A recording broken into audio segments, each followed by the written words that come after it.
강의를 시작하기 전에 동영상을 만드는 저에게 많은 힘이 되는 구독, 좋아요, 클릭을 부탁하면서 시작하겠습니다.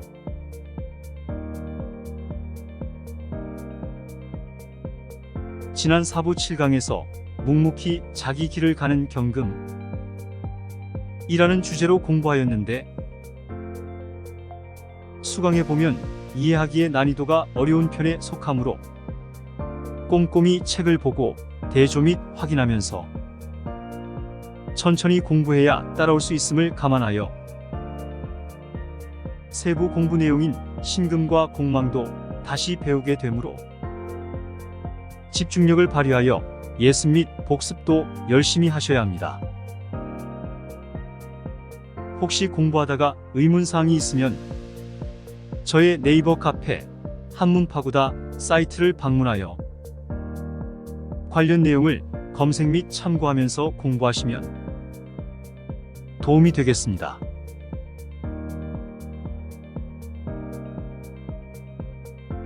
오늘은 4부 8강 반짝이는 보석 신금 편을 계속 공부하겠습니다.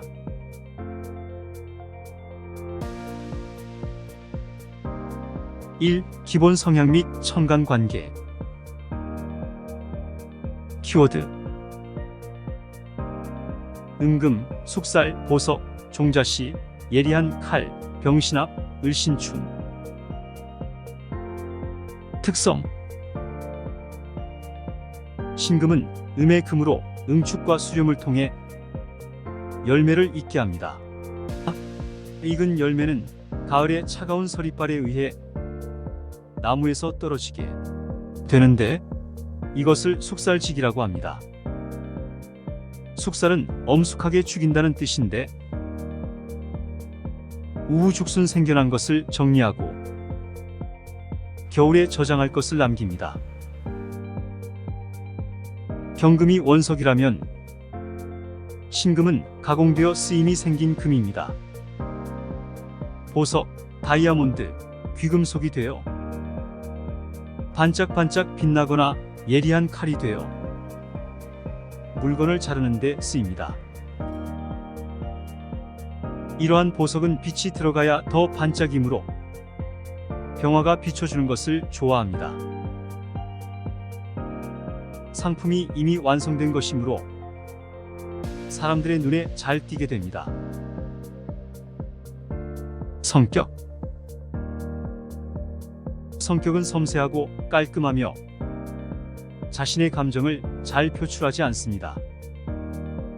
날카롭기도 하지만 의외로 온순하고 부드러운 성품을 가지고 있습니다. 결과보다 과정을 더 중요하게 생각하며 생각이 깊고 안정적인 것을 좋아합니다. 경금이 큰 칼이라면 신금은 작은 칼에 해당합니다. 작은 칼은 수술용 칼이나 송곳이 되는데, 자신은 잘 가공되어 완벽하다고 생각하므로 다른 사람들에게 잔소리를 하여 마음을 아프게 찌릅니다. 신금은 머리가 좋고 총명합니다. 자존심이 강해서 누군가가 자존심에 상처를 입히면 똑같이 갚아줍니다. 신금은 임수를 만나면 보석을 깨끗하게 씻을 수 있어서 좋고, 병화는 신금을 빛나게 해줍니다. 단점: 형충을 받으면 너무 냉철하고 때로는 살기를 띠기도 합니다. 과시욕이 있으며 집착심이 강해 오히려 소외당하기 쉽습니다. 신금 일간이 다른 천간을 볼 때를 설명해 보면,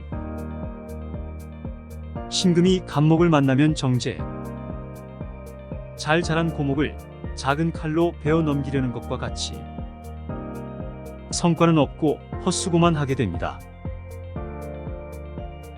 재성은 천간에 있으면 실질적이지 못하므로 인목이나 묘목처럼 지지에 있는 편이 좋습니다.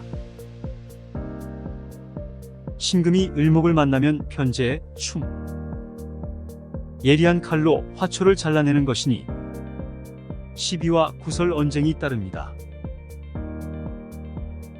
머리 회전은 빠르지만 아랫사람을 잘 거두기는 어렵습니다. 의사, 교육자, 디자이너, 미용 등 날카로운 도구를 사용하는 직업을 가지는 것이 좋습니다. 신금이 병화를 만나면 정관, 합.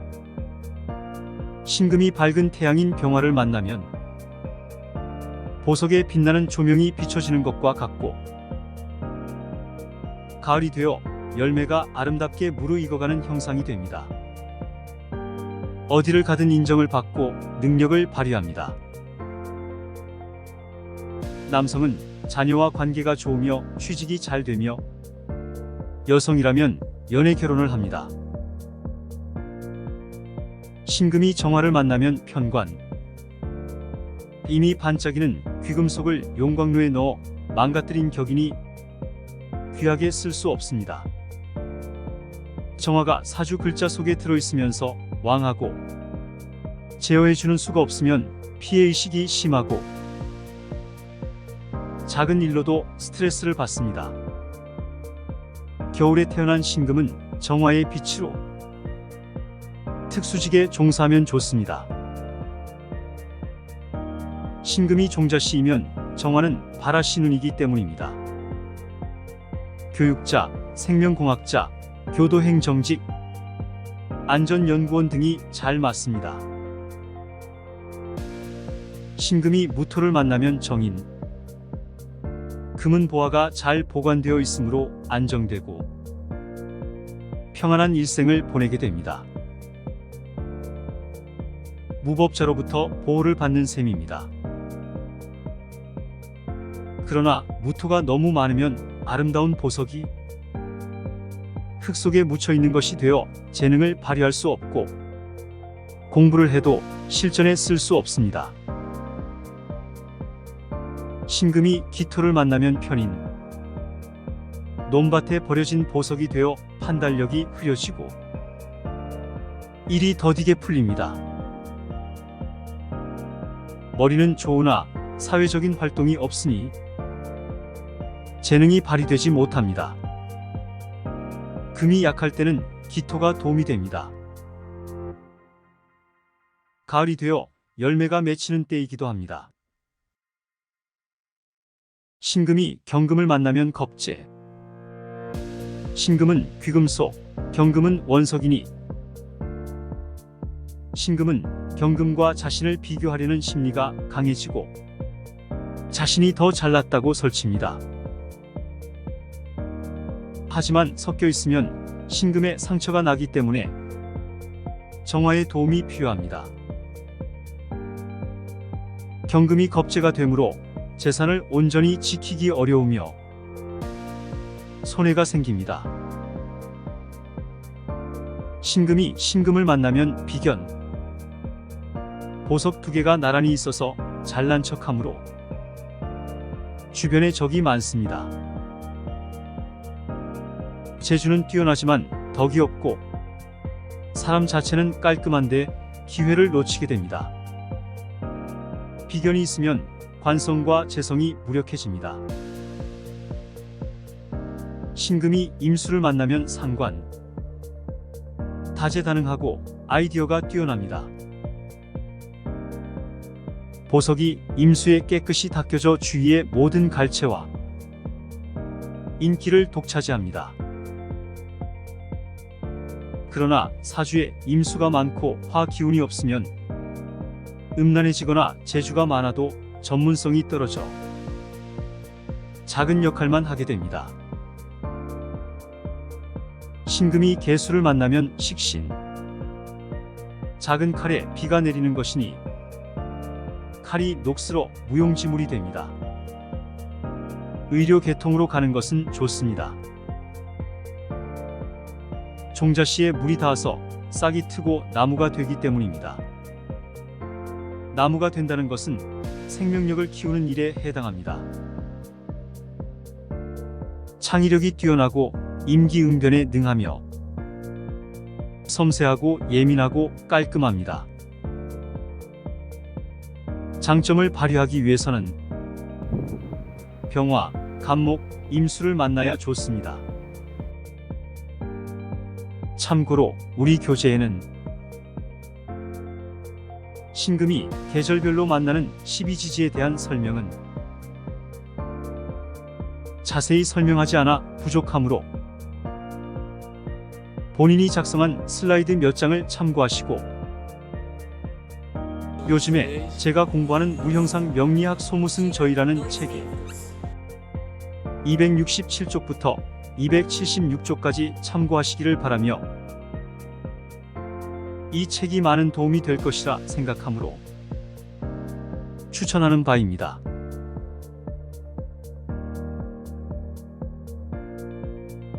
이 공망에 대하여 이렇게 신금에 대해서 요약을 해놓기는 했지만 완전히 이렇게 되지는 못해요. 이유는 간단하죠. 사주 8글자 중 한 글자만 이야기한 것이라 그래요. 나머지 8분의 7이 어떤 것이 있는가에 따라 무척 많이 달라져요. 사주 명리에서 표현할 수 있는 사주의 가지수에 대한 이야기를 한 적이 있죠. 60년 곱하기 12달 곱하기 60간지 곱하기 12시간을 하면 51만 8,400가지가 됩니다. 그것만 있나요? 양남음녀는 순행, 음남양녀는 역행한다고 하는 대운도 두 종류이니 쉬운 듯해도 다 알기는 어려워요. 우리가 알 수 있는 것은 어느 정도의 흐름, 전체적인 윤곽이 될 거예요. 신금이 신금다워야 신금의 성질을 잘 드러낼 텐데, 그렇지 못한 경우의 대표적인 이유는 공망 때문입니다.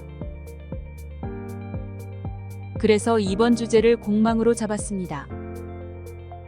빌공, 망할망을 쓰는 공망은 비어있다, 헛되다, 망했다, 없다는 말입니다. 공망은 건강, 남녀 사이, 공부, 일 등을 할 때 마음은 공허하고 결과가 없어 무력하고 덕이 없어 사람과의 인연도 박하니 관계가 자주 끊어지거나 일이 보류되는 것을 말합니다. 무엇을 가지고 공망이라고 하는가 하면요, 천간과 지지가 짝이 안 맞을 때입니다. 아시다시피 천간은 10개, 지지는 12개이니 지지 2개는 짝이 없다고 봐야겠죠? 약간 넓은 곳에서 가장자리를 돌다가 호루라기를 불면 의자에 앉는 게임을 한 적이 있으신가요? 12명이 게임을 하는데 의자는 10개만 놓고 먼저 차지한 순서대로 앉고 남은 두 사람은 탈락하는 게임 말이에요. 공망을 찾을 때 천간과 지지도 이와 같은 관계를 가지고 있습니다. 윗줄은 천간, 아래줄은 지지인데 맨 뒤 두 글자는 짝이 없어요. 이것을 공망이라고 부릅니다. 그래서 이 갑자일부터 계유일까지는 술과 해는 짝이 없어서 공망이야 라고 하는 것입니다. 그리고 맨 앞에 오는 갑자의 이름을 따서 갑자순 중에는 술의 공망이라고 불러요. 그리고 공망이라는 글자를 다 쓰지 않고 간단하게 영인 동그라미 모양으로 표시할 거예요. 비어있다는 것을 그림으로 표현한 것입니다. 순 중의 순은 열흘 순이니 열흘 안에는 이라는 말이 됩니다. 갑자일로부터 열흘간은 수레가 공망이라는 뜻이 되겠죠. 60간지를 열흘씩 나누면 6개의 순이 생기겠죠. 나머지도 채워보도록 할게요. 이제 이 공망이 어떻게 쓰이는지 볼게요. 어떤 사람이 신축년 계사월, 병진일, 기해시에 태어났다고 가정합시다. 신축년을 손으로 짚어보면 갑오순에 소속되어 있다는 걸 알 수 있어요. 갑오순은 진사가 공망이네요. 만약 사주의 지지 글자 안에 진이나 사가 있으면 공망이라고 하는 거예요. 월지 계사월은 갑신순에 있어요. 갑신순은 오미공망인데 해당되는 지지가 없네요. 병진일은 갑인순에 있어요. 자축이 공망인데 축이라는 글자가 년에 있으니 공망이 됩니다. 기해신은 갑오순에 있으니 진사가 공망이 됩니다. 이것을 사주 명식에 표시해보면 다음과 같이 됩니다. 공망을 어떻게 찾는지 알았다면 이제 읽는 방법에 대해 알아봅시다. 년지가 공망이 되었다면 자신의 뿌리에 공망이 든 것입니다. 사주는 연주를 뿌리에 비유하거든요. 근본 자리에 공망이 되었으니 크게 뻗어 성장하지는 못한다고 합니다. 뿌리에 바람이 들어 일찌감치 고향을 떠나게 됩니다. 공망 중에 연지 공망을 가장 나쁘게 봅니다. 월지도 공망이 되었는데 월지는 이 사람의 성장 환경이 됩니다. 성장 환경이 좋지 않을 수 있습니다. 일지도 공망이 되었습니다. 일지는 일간이 활동하는 공간이면서 배우자 궁이 됩니다. 배우자 궁이 공망이면 배우자와의 사이가 좋지 않고 활동 공간에서 어려움이 많습니다. 이 명식은 시지가 공망되지 않았습니다. 만약 시지가 공망된다면 열매가 없는 것으로 결실이 없는 것입니다. 시지는 인생의 말년에 해당되는데 자식 자리이기도 하기 때문에 속 썩이는 자식이 나오게 됩니다. 자식의 직업도 불안정해져서 부모님께 의지하기도 합니다. 공망이 되면 꽃이 피어도 만개하지 못한 꽃이 많고 열매를 맺어도 튼실하지 못합니다.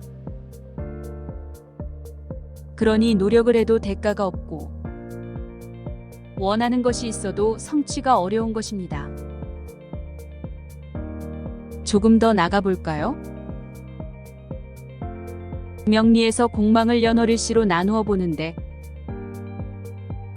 점을 하는 학문에서는 어떻게 볼까요? 육임이나 육효점을 할 때도 공망을 꼭 봅니다. 어느 글자가 힘이 없는가를 중시하는 것입니다. 만약 나에게 불리한 글자가 공망이면 다행일 것이고 나에게 유리한 글자가 공망이라면 그 작용이 없어지니 좋지 않을 것입니다. 예를 들어볼게요. 일진이 경자라면 경자일은 갑오순 소속입니다. 그래서 진사가 공망입니다. 점을 치는 것은 운명학과는 달리 가까운 시일에 일어날 일입니다. 그래서 연주 공망을 쓰지 않고 일주 공망만을 찾았습니다. 경자일의 진사가 공망이라고 했는데 진이나 사가 점괘 중에 나왔다면 무력해서 힘이 없다고 해석하면 됩니다. 만약 재물에 대해 점을 쳤는데 진이 재물에 해당하면 공망이 되어 허울뿐인 재물이라고 읽는 것이죠.